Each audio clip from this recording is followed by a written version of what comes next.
Hey, what is up, everybody? Welcome inside the Guilty as Charged podcast. We have our inaugural debut of the live edition of Charters Analytics with Arjun. I am the host, of course, Stephen Haglund here, and joining me is Mr. Arjun himself. Man, Arjun, how you doing tonight? I'm doing very well. This is, we're doing this an hour, pretty much an hour 15 before kickoff, the inaugural kickoff of the season. So really excited for that. Going out with, some of my friends who are, Tage and stuff, who are big football guys to watch it. So really excited for that. Really excited for like our first live edition of this. So have a lot to get through and definitely, really excited to be talking with you again. Yeah, absolutely. So we're going to have a jam-packed show tonight for our first edition. We are going to talk about the latest injury updates. Arjun's going to have a great little presentation that he has prepared in order to kind of scout the Las Vegas Raiders, of course, this week's opponent, which we'll be doing every single week. And then we will have Arjun's favorite bets of the week. That's league-wide bets, not necessarily just about the charter. So excited to dive in there. This is going to be happening every single week when possible. Next week, obviously, when the Chargers are playing on Thursday night, we will not be doing this. So Arjun's going to have his usual pre-recorded analytics segment that we will upload as a separate video. So other than that, we're going to do this as much as we possibly can throughout the season, schedules permitting. Arjun's still doing his thing up in college, working around that schedule, and of course my schedule, here in California. So that being said, let's dive into this. Like I mentioned, we are going to first talk about the latest injury updates surrounding the Chargers opponent. Of course, we have to start there with J.C. Jackson. It's been a bit of a roller coaster this week in regards to the news surrounding his ankle surgery. He is out of a walking boot, running around. Jeff Miller said today that he was sprinting from locker room to training room, which apparently was a funny sight to behold. There was an initial report that he was not expected to play this week. However, Brandon Staley, when asked about that, said he was not able to confirm that report and gave that comment with a little bit of a smirk. So, Arjun, where are you at with JC right now? Do you expect him to play? Do you think he won't play? And then, of course, we'll talk about, what kind of this does for the defense. But first and foremost, do you think he Mhm. plays? I don't think he plays. I think um I think it was funny seeing Staley like smirk at that comment. We were kind of joking about it in our own private chat. But I don't know. I think the way the Chargers have proceeded with stars and injuries, I think they'll play it safe and just bring him back. I don't even think for the Chiefs game, or like hopefully for the Chiefs game, but I think more realistically is going to be the Jaguars game. The joke we were saying is like last year, Justin Jones was a game time decision for week two. He was day to day after that week one injury, and he ended up missing 7 weeks. So, I mean, the Chargers for years under Staley, under Anthony Lynn, have been one of the tightest organizations in terms of not letting news leak, and they're pretty like tight with. They run a pretty tight ship with how they operate in terms of like what they say to the media and stuff. So I would really, even though Staley's pretty honest and open to the media, I would kind of just rely on whether he plays or not, and not really the media reports. And we can kind of get into his impact because I was, for some reason, bombarded with hate yesterday. But I have my reasons for why I sent my tweet yesterday, and so. Yeah, absolutely. We'll dive into that. Obviously, him sprinting today, as Jeff Miller put it, is certainly good news about his overall well-being. I lean towards him not playing this week. We've seen, like you mentioned in the past, this Chargers regime under Brandon Staley be more cautious than not when it comes to injuries. And I know this is not necessarily like a typical ankle injury that he could re-aggravate. This is more about him kind of dealing with the surgery and the incision and the stitches and everything like that. So he could certainly play, but I lean towards them being cautious and holding him out. And like you, I do think we see him make his debut against the Jaguars. So, let's dive into, of course, his impact on and off the field. I think, we've all kind of tweeted some thoughts here, but how much does this change how you feel about this game in terms of JC potentially missing? Of course, you're starting Asante Samuel Jr. and Michael Davis and Bryce Callahan at this point, if he is out. So what kind of impact do you think he has ultimately on this game, of course, by not playing? Yeah. So, um, I wanna just like quickly actually like share my screen because I did have something that I wanted to show. If you can put that on the screen. Um, but okay, so you can see my screen now, right, with Yep. the picture. Okay, so this is Rams 2020 when Staley was the defensive coordinator. So as you can see, this is Jalen Ramsey, and this is what I think J.C. Jackson would be playing. He's the lone corner, the lone guy on the weak side of the formation, and so when you're the lone guy on the weak side, you're kind of in a one-on-one situation. And I think this is like Freddie Swain, so it's not this is DK and that's like Lockett, so he's not really guarding anyone special, but JC is the type of corner where you just stick him alone on an island and expect him to win his job more often than not. And I think when you lose that, you kind of lose the type of you lose the play calling that comes with having a JC Jackson. You're kind of shutting your playbook down a little bit more. And as I've alluded to multiple times on Twitter, you have to switch to more zone now because you can't rely on a guy like Michael Davis or Asante to hold up against good route runners like Devontae and Renfro more often. So, you know, these examples where you kind of just see Ramsey all by himself, this is what JC would be. Yeah. And as much as I'm hoping for a Michael Davis bounce back here or Sante, coming back to full health from his concussions, it's tough as someone who like watches the team to kind of presume that. And I don't know, Sure. for some reason, Stephen, I had way too many people bringing up the 2019 Packers versus Chargers game. Oh, Michael Davis clamped Devontae Adams. Okay, what about that game makes you think that's going to happen again 3 years later, right? It's just Yeah. like it's you can't, especially with something like as fluky as coverage or as unstable as coverage, you can't be using the past to predict the future unless it's like literally like Marshawn Lattimore and Mike Evans, where it's like, okay, we've seen enough games. One Yeah. game isn't enough to convince me. So going from JC to Michael Davis is a downgrade, and whether how significant it is, I think that's tough to tell. But what I would do, like I said, you play more zone and you kind of muddy the talent gap between the Raiders and the Chargers on the outside. Yeah, absolutely. And Staley has talked about, their reasoning behind signing JC Jackson was that he changes your math, right? So you can leave him one on one on whoever your number one receiver is, in this case, Devontae Adams, and you have confidence in him being able to hold up one on one and shadow him and for the whole game pretty much. And so if you have JC Jackson against Devontae Adams, that allows you to send reinforcements essentially to Darren Waller, to Hunter Renfro, or of course, whoever the other receivers might be. Now you might be able to leave Bryce Callahan one on one on Hunter Renfro, but you have to divert as many resources as possible, in my opinion, towards Devontae Adams. Being able to shift coverage over the top, double teaming him, whatever the case may be. So it's definitely a change, right? Like the Chargers will have to adjust. I think if there's a silver lining, it's that they haven't had like this. It didn't happen this week, right? Like they've had 3 or 4 weeks essentially at this point to prepare for playing a game without JC Jackson. So we'll see. I trust Bryce Callahan against Hunter Renfro. I obviously trust Derwin against Darren Waller. That's not going to be the whole game though. So they're going to have to adjust and play with a different kind of math without JC Jackson. So in regards to Michael Davis and the Packers game, I think if you really go back and look at that game, you see a highly productive pass rush output from Melvin Ingram and Joey Bosa. And we all know that, of course, impacts the secondary. So I don't put nearly any stock in Michael Davis against Devontae Adams in 2019 because of how productive the pass rush was that particular day. Yeah, totally agree.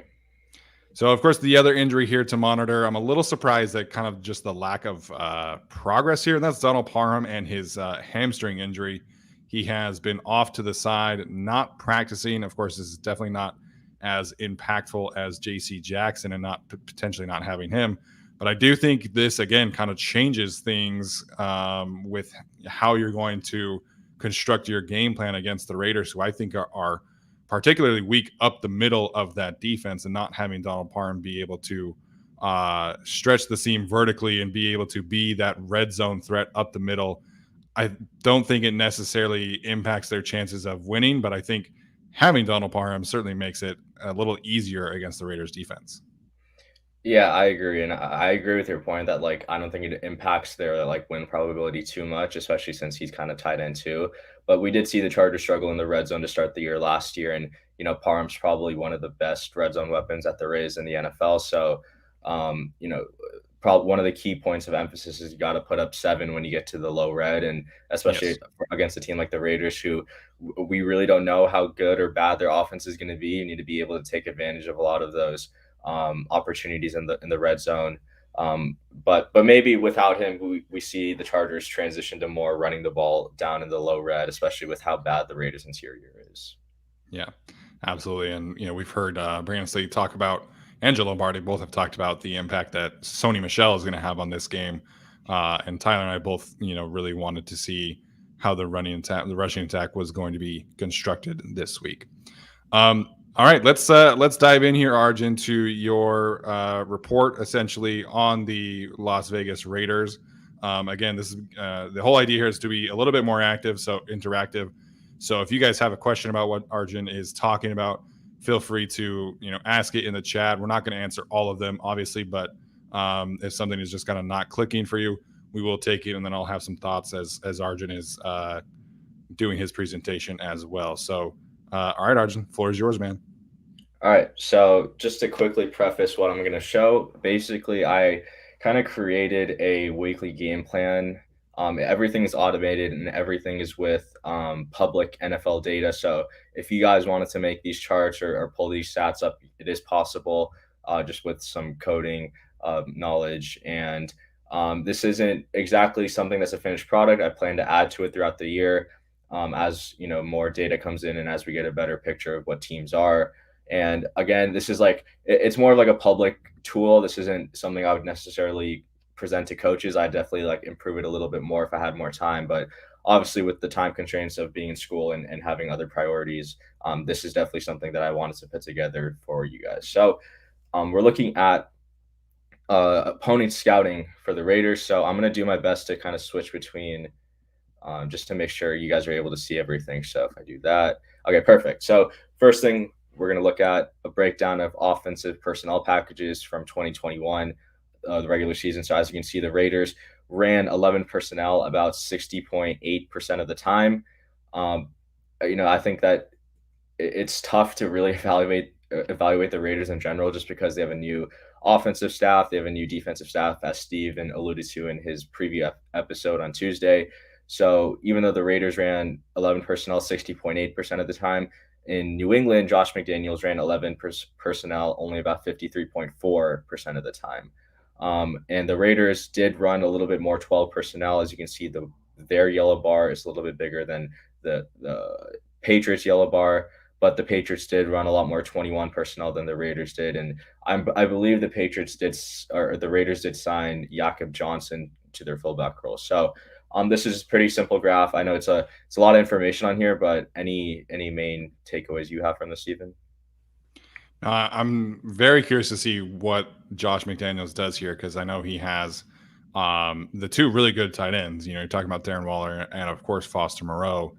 I don't really trust the Raiders receiving room after Hunter Renfrow and Devontae Adams, of course. So to me, it makes a lot of sense for the Patriots, or not the Patriots, the Raiders to come in with Josh McDaniels and run a very similar distribution in personnel packages because of who they have, just leaning right into Darren Waller and Foster Moreau. Foster Moreau has been, a breakout pick, I feel like, the last 2 years. And John Gruden has really not leaned all the way into the two tight end looks. And now you have Jakob Johnson as well. So to me, like, if you are, constructing game plans around a team with a weak offensive line, I think you want to live in 12 in, I guess that would be 12 personnel. Yeah. With the two tight ends, with the fullback. So I guess that would be 13 if you want to count the fullback there. So a lot of people are kind of assuming that the Raiders will just come out in 11 personnel because that's what everybody's doing these days. And, you have these great weapons, but I really think we could see the Patriots, or not. I keep on saying this, man. I'm so used to McDaniels being in New England. But I think we could see the Raiders come out and surprise a lot of people and play a lot of two tight end sets, fullback sets, Yeah. and really help that offensive line out. Yeah. Okay, so we'll move on to the Raiders defense from last year. So did a quick breakdown of their defenders in the box and how many plays they ran with each defender. So as we know, last year Gus Bradley cover three, a lot of single high stuff. So decently high amount of seven defenders in the box on all plays. So this is looking at run and passing plays. But then when we transition to the Giants, we see a little bit more six defenders in the box, and obviously now they have Patrick Graham who's coming from the Giants. So it's tough to really evaluate Graham because the Giants are playing from behind a lot of the times, which means Graham probably had to add an extra defender in the box more often than he wanted. And we know he kind of hails from the Fangio Staley scheme with how much too high he plays. But it is, there is a little bit more of a peak in the six defenders in the box than there is seven for the Giants. So I did want to investigate this a little bit more. So I broke it down by run and pass for defenders in the box. So when teams passed the ball on the Raiders in 2021 under Gus Bradley, it was pretty much like Gus Bradley when he knew that the offense was going to pass, he took that extra guy out of the box. But when he knew it was like first down or on a known run play, he did add that seventh guy in the box more often than not. And then looking at it from Patrick Grant's perspective, it's kind of similar to Gus Bradley's, but you can see the peak is much higher for six defenders in the box on pass plays. But where he differs from Gus Bradley is he still maintains that light box strategy, even on run plays, because as you can see for Gus Bradley, a little bit higher of a peak on seven defenders in the box for run plays. With Graham, it's a little bit more even between six and seven defenders. So any main takeaways here, Steven? Yeah, I think the key thing for Patrick Graham's defense in this regard, right, is he had Xavier McKinney in New York, and Xavier McKinney, I don't think he's necessarily like a John Johnson level kind of safety, but he's probably pretty close to that kind of safety. So, I interviewed the Raiders reporter Evan Grote yesterday, and I kind of asked him, like, is that going to be Jonathan Abrams' role? And he said that Abrams probably not even starting. It's going to be Deron Harmon taking on that Xavier McKinney role. So again, just very curious if that's going to lead to more linebacker play because he doesn't have that kind of safety to fill that Xavier McKinney role, or what happens there. I mean, they worked out Jamie Collins this week. So the whole Patrick Graham experiment is going to be very interesting. Like you said, played a lot from behind last year as well. So how much is he a Patriots guy? How much is he going to be his own thing is obviously going to be something to watch throughout this whole season. Yeah, I agree. And again, apologies for some of the title sizes. It's kind of difficult, kind of like getting everything in one report and to make it all fit. But I think I did my best. So next thing, we're going to go back to the offense, how the Raiders perform. So before we looked at the percentages, now we're going to look at the performance out of each personnel package. And I also included this pass rate over expected. So to quickly explain it, basically, pass rate over expected means given the situation of the game, what is the probability that the offense passes the ball? And if they do pass the ball, it's one minus the probability. And if they run the ball, it's basically the probability times -1. So this can let us know how predictable or how unpredictable the Raiders or opposing offenses are in certain personnel packages. So last year, the Raiders' best personnel package was 21 personnel. They ran 109 plays out of it, average about a 0.05 or 0.04 EPA per play, which isn't that great. And they weren't that predictable. They did run the ball a little bit more than expected. Out of 21, out of 11 personnel, they were not that great, average about 0.01 EPA per play. They did run about 760 snaps, so that was like I mentioned before, their primary offensive personnel package. And they did like to pass the ball a little bit more than expected out of this personnel. I think that holds true for most teams. And, you can kind of see the breakdown for some of the other personnel packages. They were pretty awful out of 22 personnel and pretty predictable when they did run 22 personnel as they ran the ball about 16% more than expected. Yeah, John Gruden, not a big fullback, two tight end kind of guy. Yeah. So wanted to just quickly apply it to the Patriots also. Patriots ran a lot of 11 and they were quite successful at it, average about 0.15 EPA per play, which is pretty good. That's about like at least a top 10 offense in the league. And they did run a lot of personnel that weren't the main five that I listed here. So a lot of, I guess, 10 or one personnel, where it's which just means four receivers and a tight end. But weirdly enough, when they did run that, they were pretty predictable and they ran the ball a lot. So I'm guessing it's a lot of jumbo stuff. So it's pretty interesting. So um, just like the Raiders, they were pretty crappy out of 22 personnel, but I think that holds true for a lot of teams, because when you're in Yeah. 22 personnel, you're running the ball a lot. So naturally, you're not going to be that successful in gaining expected points. But yeah, I think we'll see a lot of 11 personnel from the Raiders, because that's something that Gruden did a lot of in New England, something he was pretty successful at, and he mixed it up a decent amount. So this Yeah. is looking at the Raiders and Patriots from last year. Yeah. Jumbo package is not super efficient because you're generally going for like 1 or 2 yards. So Yeah, yeah, that's definitely there. I'm curious because it sounds like Mac Hollins is like their third receiver. I mean, yeah, T. Billy's also going to get a lot of burn there, apparently, as kind of the deep threat. So I don't know really how. I mean, you have Adams and Renfro, right? But I can imagine it being more successful than the Patriots last year. But at the same time, like, I just don't know if I would personally like live in 11 personnel without having an established number 3 receiver at this point. yeah. I don't know. It's gonna be wild what they do on Sunday, and I am curious how they handled that third receiver. Um, so going on, so next I kind of just wanted to look at Raiders personnel in general. So I'm gonna zoom out. That should be a little bit more. There we go.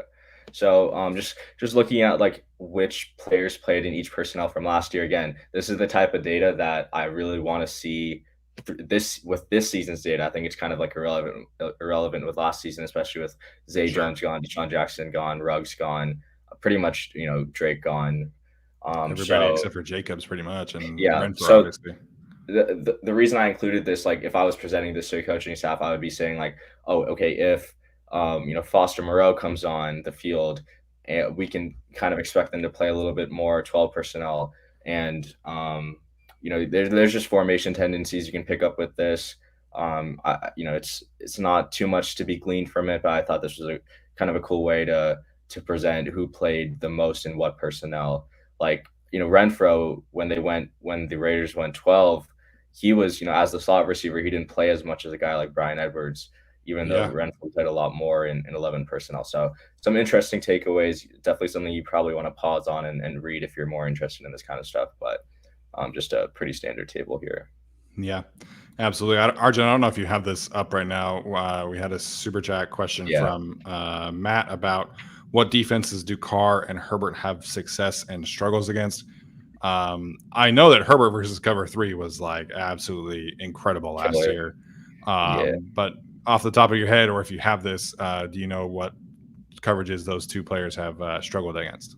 I don't off the top of my head. I definitely would say DM me on Twitter at ArjunMenon100. I can give you a website that updates literally this question every week, Right. and you can look at it from 2021. So make sure to DM me at ArjunMenon100, and I can get you that information. But I don't have that off the top of my head, and I do want to kind of continue with this. Yeah. So, Yeah.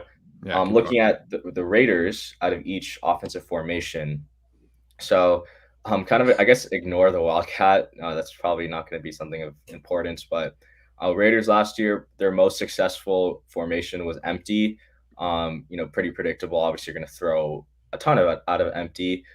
They did run 89 plays and they averaged about 0.06 EPA per play. So again, not that great, but it was their best performing formation.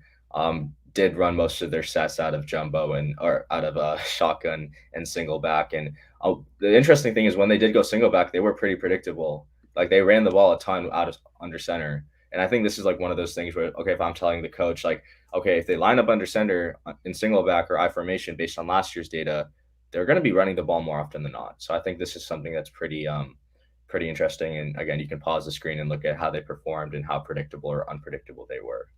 Yeah, if you have heard Brandon Staley talk about kind of what happened in Week 18 last year, he's talked about why he called timeout on that very last play, and it was because the Raiders came out in the single back formation, and they felt like they had to get into a certain formation to counteract that.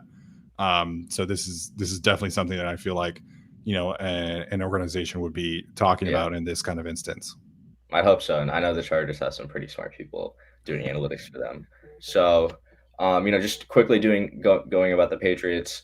Um, they, weirdly enough, their best formation was jumbo. So I don't really know how. Maybe they just converted all of their touchdowns in the red zone. I believe Damian Harris did score like 15 touchdowns or something last year, so that's probably the reason. But very predictable out of jumbo, very very predictable out of I formation. So basically, like I'll put it to you guys this way: like if if you see the Raiders line up under center, there it's most likely going to be a run, and if they line up out of shotgun, it's most likely going to be pass. And I feel like that's true for a lot of teams, but that's just one way. I think it's cool to be thinking about football. And if you're watching with your friends, you can kind of like say, oh, I'm predicting a run, and you can look pretty smart. So. Yeah. Uh, Again, you can pause the screen to look at the best performing formations, but the Raiders or the Patriots last year under Josh McDaniels were pretty good out of shotgun.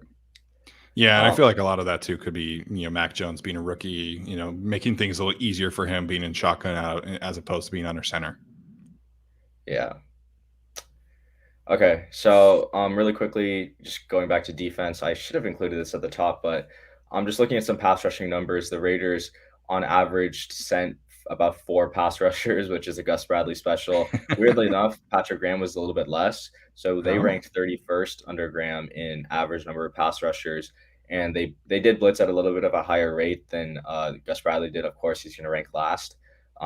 So we can expect the Giants or the Raiders this year under Graham to blitz a little bit, but not anything like overwhelming, which we've seen Herbert struggle with a little bit. yeah. Okay, and then going back to the Raiders offense, I did want to. I posted this table about the Chargers. People seem to like it, so I did recreate it for the Raiders. And I think it is relevant. It's not something we kind of have to like rely on Josh McDaniels' offense. This is more of a Derek Carr stat. So they're really good at throwing the ball deep and over the middle, which again is kind of the case for a lot of teams. They did pretty much add about 25 points when they threw the ball deep over the middle. Like most teams, kind of sucked when throwing the ball behind the line of scrimmage. Derek Carr, and it's not really a surprise to me, does very well throwing the ball over the middle. Does not do as well throwing to his right. So, if he is targeting the right side of the field, that is something that I would hope the Chargers can take advantage of um, kind of put a stop to. He does do very well throwing the ball left. And he had a lot of success throwing the ball in the intermediate range to the left side of the field. So, Steven, any main takeaways here that you like, or is it just pretty standard stuff that confirms priors? I think that confirms priors. I feel like Derek Carr, whenever he has to throw to his right, he just doesn't like trust himself. I think working to that side. So, again, I feel like Devontae is going to be living on the left side of the line of scrimmage. So, I Yeah, guess that will also confirm priors. yeah, yeah. Okay, and then looking at the Raiders' top receiving weapons, so this was something that is kind of relevant. So Devontae Adams added pretty much 84 points as a receiving weapon whenever he was targeted last year, one of the most efficient receivers in the league when targeted. And obviously, I think with receiving per target stats are important, but you kind of want to measure volume because volume is king in the NFL, especially for receivers, because you want to be able to see like who does well when they're targeted a lot and can like stay efficient. So Devontae very good, Renfro very good. Waller kind of had a down year. Usually this number is a little bit higher, and Mac Hollins pretty much added the same total EPA as Darren Waller in 2021, which is a little bit weird to say. But I guess Mac Hollins was targeted in those like high leverage situations since he's more of a big body. And we'll get to Jacobs a little bit later in the rushing section. But yeah, we want the Raiders to throw the ball to Josh Jacobs. And going on to the Raiders like rushing efficiency by run location and the run gap. So the left side of the graph is obviously when the Raiders run to the left side, and they are horrible. Like they suck running the ball to the left side of their offensive line. They're actually pretty good running the ball to the right side of their line, and like if Huh. when they ran between the center and the guard, or the guard and the tackle last year, they were a positive team. Like they on average gained positive yardage, positive EPA on those plays. but when they ran the ball to the left side, it was not looking good, which is weird because Colton Miller was kind of their only Yeah. good offensive lineman last year. But I guess he is more of a pass protector than he is run blocker, wouldn't you say? Yeah, definitely. And also surprising because I would consider John Simpson a better guard than Alex Leatherwood was last year Yeah, too. So um yeah, that's strange. You don't usually see that when you were running to the left side behind your best offensive lineman. Usually you see better performances than the opposite side. yeah. And then this is looking at the Raiders defense by Raiders rushing defense. So when teams ran to the left side of the Raid or when teams ran to their left side, so the Raiders right side, I guess this is Unique Ngakwe's side most often. They were pretty good or pretty decent running between the center and the guard, but they were pretty bad running elsewhere. And weirdly enough, they were pretty solid running the ball to Max Crosby's side Huh. outside of the tackles. So, not a lot of big takeaways here. The Raiders' run defense was solid last year. I think they're going to be horrible this year. 'Cause, their interior is pretty bad, but I could always be wrong here. And the Raiders linebackers aren't like anything too bad. They aren't anything special. But yeah, I Yeah. think the Chargers have to execute wherever they run the ball, which I think they can do. I don't know if you happened to see Seth Walder's tweet the other day when he was talking about run stop win rate, and Bilal Nichols was like second to last, Yeah, lower than Jerry Tillery, yeah, and he's there starting three techs. So that's gonna be an interesting one. yeah. Should be fun. And again, we want Josh Jacobs to be touching the ball in in this game. No running back. In fact, no player in the NFL lost more points to their team by touching the ball than Josh Jacobs in Damn. 2021. This was the worst total EPA number out of any player in the NFL in 2021. No rusher on the Raiders averaged a positive EPA per rush. No Raiders were positive in general when touching the ball, which goes to the offensive line, how bad they were and how bad they're probably going to be, but also how inefficient their rushing attack was. So, yeah, that was pretty much their offense there.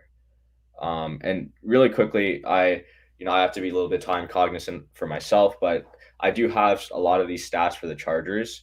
Mhm. Not a lot of the like the tables about the players, but a lot of the general breakdown. So this is like a great Brandon Staley graph. You can see a lot of light boxes, 6 men in the box, right? And then breaking it down by run and pass, it's pretty similar. Like even when teams are running the ball against the Chargers, he's still playing 6 man boxes, which in hindsight, we could probably agree was not the best decision, right? No, no, Yeah, not with the defensive line that they had. yeah, exactly. And then out of the personnel packages stuff, so Chargers were really good out of 21 personnel, but again, very small sample size compared to 11 and 12. It is encouraging to see them average about a 0.127 EPA per play out of 11 personnel. And with Brandon Staley and how much Joe Lombardi threw the ball last year, they did throw the ball about 8% more than expected out of 11 personnel. They were, I guess, like efficient enough out of 12 personnel, but would Mhm. love to see this improve with potentially like Gerald Everett being an upgrade over Jared Cook. And Yeah, I then think just 11 gets better too because Josh Palmer, kind yeah, of takes a step forward probably as well. yeah. And then out of each offensive formation, it shouldn't be too much of a surprise. Chargers were very good at a shotgun, averaged about 0.154 EPA per play, threw the ball more than expected. I was curious. I was a little surprised why they weren't that great out of empty, but I think Huh. part of that could be, Herbert in his development. Like he struggled a lot when he had to like make the read pre-snap, and when you're out of empty, you don't have the running back like as a check down. You're kind of all by yourself, and you have to like make that and when teams take away that first read out of empty, you kind of like have to like you kind of have to what does Steven Ruiz say? You have to like you know what I'm trying to say. Like you have to make something happen. I think Herbert sometimes gets so locked on his Yeah, first read that he doesn't make plays happen like a Mahomes or Josh Allen does. But that's something that he can improve on, and that's like the least I'm concerned about. But sure. yeah, this is the Chargers kind of lived out of shotgun and single back last year, and I don't really expect that to change. And then I already posted this graph on Twitter, so I don't think I'm gonna go too like deep into it. But Yeah, throw the ball deep and over the middle. Yeah. You know, 20 pretty much added 24 points simply by throwing the ball deep and over the middle last year. I mean, and stop running wide receiver screens to Keenan Allen and Mike Williams, who run a sub 4.5 or yeah, sub 4.6 Yeah. almost. Yeah. Give those opportunities to a DeAndre Carter or a Yes. Josh Palmer, please. And we have seen them run the jet sweeps a lot this preseason. So I am excited to see how Carter is being used in the screen game, if at all, in the jet sweep game. Um, and then looking at the Chargers' rushing efficiency, I don't really think this should come as much as a surprise. They were literally positive every time they ran left, and they were kind of positive when they ran right, but not as positive. So yeah, I mean, I think Pipkins was a fine run blocker actually when he was playing last year, but yeah, just run behind Slater and Matt Filer, just do it for us, right? Like we saw some Yeah. of the best runs on the left side. Yeah. And Zion should definitely help this as well. Yeah. And then, last thing. So this is the breakdown of the Chargers defense. So when teams ran to the right side of their offensive line, they ate the Chargers alive. So this does not really surprise me. I'm pretty sure Jerry Tillery lined up over the Yeah. right guard more often than the left guard. So this is what I like to call like when offensive coordinators attack rookie corners. This is just like, let's just go wherever Jerry Tillery is and find success. So, and I think teams did find a lot of success in this. Yeah, you saw a lot of Jerry Tillery against Zach Martin, a lot of Jerry Tillery against Joel Batonio, stuff like that. So hopefully that's more of an Austin Johnson spot this year. Yeah. So, yep, that was the report. Again, not a finished product. Definitely going to be adding to it throughout the year, and it's not going to be as lengthy because I'm not going to have to make it for two teams. Hopefully Sure. for a large portion, like with the Chiefs, it's just going to be using Week 1 data and stuff. So, it won't be as long, but again, I will probably be adding to it, changing it up. Hopefully, that was enjoyable. But yeah, that was the scouting report for the Raiders. Mhm. There we go. That was fantastic stuff, man. And like you said, once we're able to get more information on whose these teams are currently, lots of coaching changes. I don't expect the Chiefs to be that much different from last year. Hmm. Laughing at Tyler's comment, sorry. But yeah, the Raiders right now, it's a bit of a tough evaluation. So hopefully you guys enjoyed that information. We are going to wrap this up really quickly because I know Arjun's a little bit short on time. Arjun, favorite bets of the week this week. We are working on a potential partnership with a certain sports book, so we'll have a specific title for this and everything hopefully in the future. But Arjun, your top 3 favorite bets of this NFL weekend. Yeah, so again, I would advise to bet responsibly first of all, and like I'm not Yes. responsible for your winning or losing tickets. These are plays I have bet, but a lot of the bets I've placed have actually gone in my favor. So you're not getting the line I got, but I still think there's value. So first is Bucks -2.5. I think Tom Brady comes out and kind of just shows the world he's kind of back into it. I think the Cowboys don't have enough corners to kind of stop the Bucks receiving options, and the strength of the Cowboys defense is their edge rushers, but the strength of the Bucks offensive line is their tackles. And while their interior sucks or won't be as good, the Cowboys interior might be even worse. So I like the Bucks in this matchup. Number 2, I like the Eagles -4 on the road against the Lions. I think the Lions have been getting a lot of steam this offseason, but the Eagles might have one of the best rosters in the NFL outside of quarterback, and a lot of the things they do well is winning in the trenches. And I think on the offensive side of the ball, the Lions can hold up well, but on the defensive side of the ball, I'm not too sure that a rookie in Aiden Hutchinson and Charles Harris with Aleem McNeil and Onwuzurike between them is going to really stop Landon Dickerson, Jason Kelsey, Siamalu. Like I think the Eagles are just going to run all over them. And then I'll give you guys my favorite play, which is actually a player prop. It's going to be Patrick Mahomes over 2.5 passing touchdowns.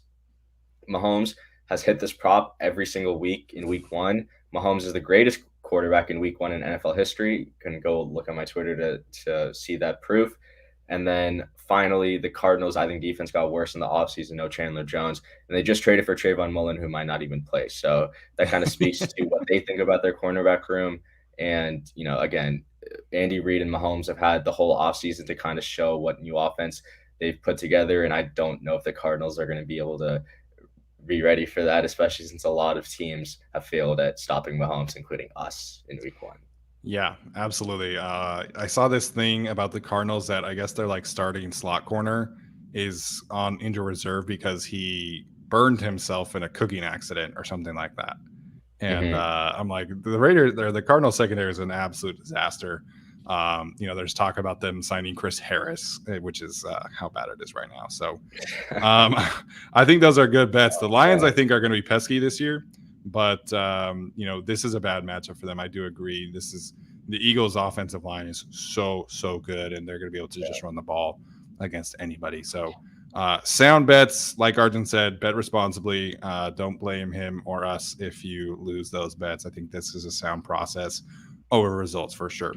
Arjun, any final thoughts on the matchup against the Raiders, man, before we let you go?